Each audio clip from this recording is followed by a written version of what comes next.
भारत को एक बहुत बड़ी चेतावनी मिली है। ऐसी चेतावनी जहां भारत को अमेरिका की परवाह किए बिना दुनिया के सबसे घातक हथियार को बनाना ही होगा। एक ऐसा हथियार जहां रूस भी भारत की कोई सहायता नहीं करेगा। अगर आपको लगता है कि दुनिया में परमाणु हथियार ही सबसे बड़ा हथियार है तो फिर आप गलत हैं। बेशक भारत के पास में परमाणु क्षमता है, भारत के पास में इंटरकॉन्टिनेंटल बैलिस्टिक मिसाइल मौजूद है, भारत के पास में अंतरिक्ष में सैटेलाइट को मार गिराने की क्षमता है, लेकिन फिर भी भारत को बड़ी चेतावनी मिल गई।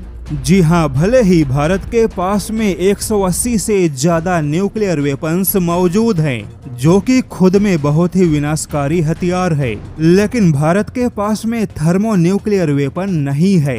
यानी कि भारत के पास में HB वेपन हाइड्रोजन बम नहीं है। और खुद अमेरिका के ही रक्षा जानकार एशले टेलिस ने भारत को आगाह किया कि भारत को किसी भी हाल में हाइड्रोजन बम यानी कि थर्मो न्यूक्लियर वेपन का परीक्षण करना चाहिए। हालांकि भारत ने 1998 में 5 परमाणु बमों का परीक्षण किया था और इस परीक्षण में भारत ने थर्मो न्यूक्लियर डिवाइस का भी परीक्षण किया। हालांकि भारत ने इसे सफल बताया था, लेकिन अमेरिका मानता है कि भारत के परमाणु हथियारों का परीक्षण तो सफल था, लेकिन थर्मो न्यूक्लियर डिवाइस का परीक्षण पूरी तरह से सफल नहीं था। और अब खुद अमेरिका के ही रक्षा जानकार ने कहा है कि भारत को फिर से थर्मो न्यूक्लियर वेपन से यानी कि हाइड्रोजन बम का परीक्षण करना चाहिए और नए परीक्षण के साथ भारत को अपने हाइड्रोजन बम की क्षमता को अपग्रेड करना चाहिए। वहीं अमेरिकी रक्षा जानकार ने कहा कि खुद अमेरिका को भी भारत का इसमें साथ देना चाहिए,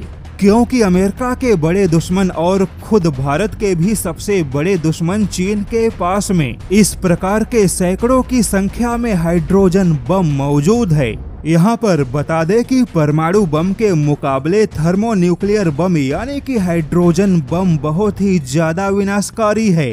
अगर दोनों बम के विनाशकारी क्षमता को आसान भाषा में समझाया जाए तो बस इतना ही समझ लीजिए कि अगर न्यूक्लियर बम 10 किलोमीटर में फैले एक जिले को नष्ट कर सकता है तो थर्मो न्यूक्लियर बम 1000 किलोमीटर के इलाके में फैले पूरे राज्य को ही मिटा सकता है। हालांकि भारत को अपने परमाणु प्रतिरोध क्षमता को मजबूत बनाना है तो भारत को एक बार फिर से थर्मो न्यूक्लियर वेपन्स का परीक्षण करना होगा, क्योंकि भारत पाकिस्तान युद्ध में जिस प्रकार से दोनों परमाणु संपन्न देश चीन और पाकिस्तान एक साथ खड़े हो गए, वहीं चीन ने पाकिस्तान के संप्रभुता के रक्षा की बात कह दी। उसके बाद अब भारत को पारंपरिक परमाणु बम से भी 1000 कदम आगे बढ़ते हुए थर्मो न्यूक्लियर वेपन्स की क्षमता को मजबूत बनाना होगा। बेशक भारत के ऐसे कदम से कुछ देश नाराज होंगे,